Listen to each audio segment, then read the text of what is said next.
Hello everyone, welcome back to our channel Guide Hub.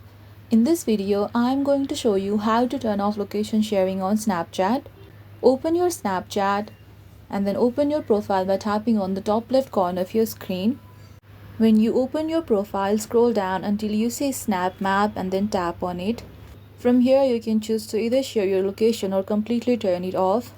If you tap on My Friends, then your friends will be able to see your location. If you tap on My Friends Accept, the friends you choose will not be able to see your location. And if you tap on only these friends, the friends you choose to put here will only be the ones to be able to see your location. And if you turn on the ghost mode, nobody will be able to see your location. You can choose for how many hours they cannot see your location. So in order to completely turn off location sharing on Snapchat, you have to turn the ghost mode on. I hope you found this video useful. If you liked this video, please give it a thumbs up, hit subscribe and let me know in the comments if you have any queries. Thank you for watching.